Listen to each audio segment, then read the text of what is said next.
అది చాలా మంది ఏమనుకుంటారు, లేదు సార్ ఇప్పుడు నిన్న ఒక వ్యక్తికి జాయిన్ చేస్తే మా భార్య మొన్ననే 1 లీటర్ వాషింగ్ డిటర్జెంట్ తీసుకొచ్చింది సార్, అది 1 లీటర్ అయిపోయిన తర్వాత నేను వెస్టీజ్ కొని వాడతాను అన్నాను. నేనన్నా ఈ బుక్లో చూసావు కదా, అందరికి కార్స్ వచ్చినాయి కదా, నీకు ఈ కార్ ఎప్పుడు కావాలి చెప్పు, ఎంత తొందరగా కావాలి అనుకుంటే అంత తొందరగా అది మొత్తం బంద్ చేసి దీని మీద పెట్టేసేయి, ఆ మొత్తం ప్రొడక్ట్స్ని పక్కకు పెట్టేసేయి, వెస్టీజ్ ప్రొడక్ట్స్ వాడటం స్టార్ట్ చేయమని చెప్తున్నాను. మా అప్లైన్ మాకు అదే చెప్తుంది. ఓ పాత ప్రొడక్ట్స్ మేము ఒకే పక్కకు పెట్టేసి వెస్టీజ్ ప్రొడక్ట్స్ వాడటం ఎందుకు స్టార్ట్ చేసినాము అంటే మా కళలు నిజమైతే ఇది మాకు అర్థమైంది. ఈ చిన్న విషయం అందరికీ అర్థమవుతుందా లేదా? లేదు సార్, నాకు ఆ ప్రోడక్ట్ మీద, ఆ టూత్పేస్ట్ మీద ఎంత ప్రాణం ఉన్నది, ఎంత ప్రేమ ఉన్నదంటే ఆ టీవీలో అమ్మాయి క్లోజ్అప్తో ఇట్లా ఉంటుంది కదా, అదే నేను ఊహించుకొని నేను కూడా బ్రష్ చేస్తాను. అట్లా ఉంటుందా? ఎవరైనా వస్తారా మన దగ్గర అట్లా? అది టీవీ యాడ్ కదా, మరి దాని మీద ఎందుకు ప్రేమ మనకు అని. ఇక్కడ ఈ డెల్టా షోరూమ్ నుంచి మా దగ్గర 2 కార్స్ వచ్చినాయి కదా, వచ్చినాయా లేవా? ఫ్రీడమ్ వచ్చిందా లేదా? మరి ఏ టూత్పేస్ట్ వాడాలి? వెస్టీజ్ టూత్పేస్టా లేకపోతే మార్కెట్ టూత్పేస్టా?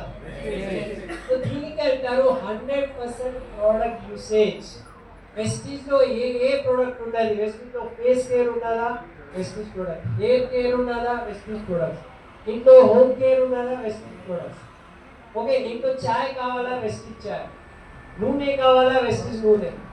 ఓకే, ఏ ప్రోడక్ట్స్ వెస్టీజ్లోనే అన్ని 100% వాడాలి. ఎందుకు అంటే ఇవాళ వరకు నేను వాడితే వేరే వ్యక్తికి డబ్బులు వస్తున్నాయి, ఇవాళ వెస్టీజ్ ప్రొడక్ట్స్ వాడితే నాకు డబ్బులు వస్తాయి. ఇంత తెలివి నా లోపల ఉన్నది.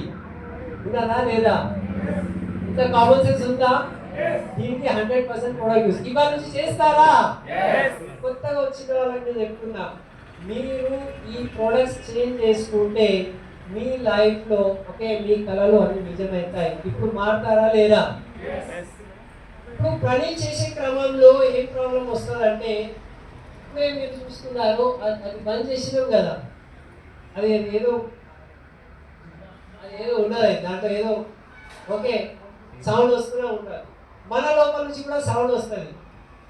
ఓకే, కొంతమందితో మాట్లాడిన తర్వాత కొంతమంది మన మీద నవ్వుతారు, కొంతమంది మన ఇంట్లో ఉన్న వాళ్ళే మనకు చెప్పడం స్టార్ట్ చేస్తారు, ఎన్ని రోజులైనా ఏమైంది, అదే మీటింగ్కి పోతున్నావా? మా వాళ్ళ ఇంట్లో కూడా అడుగుతారు, సండే అంటే మీటింగ్ పోతున్నారా అని అడుగుతారు. మరి ఎక్కడ పోతాం పోయి అంటారు. ఓకే, ఇంతకుముందు వాళ్ళు మమ్మల్ని నవ్వుతుండే, అరే మీరు మీటింగ్ పోతారని. ఇవాళ ఈ కాలంలో ఏమని అడుగుతున్నారు తెలుసా? నెక్స్ట్ ఏ ఫారెన్ ట్రిప్కి పోతున్నారు మీరు అని అడుగుతున్నారు. అంటే వాళ్ళకు కూడా తెలుసు వీళ్ళు ఫారెన్ ట్రిప్కి వెళ్తూ ఉంటారు. మీకు కూడా ఇట్లాంటివి లైఫ్ స్టైల్ కావాలి అనుకుంటే మన లోపల పాత అలవాటు వలన ఏదైతే నెగిటివ్ వస్తుంది కదా అది వినొద్దు. మన అప్లైన్ సిస్టమ్ ఏం చెప్తుంది అది వినాలి.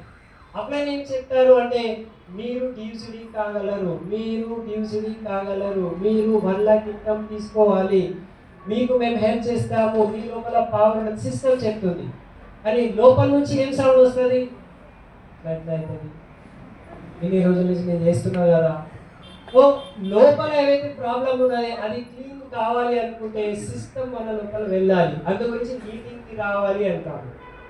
ఓకే, మా నాన్న అంటుండే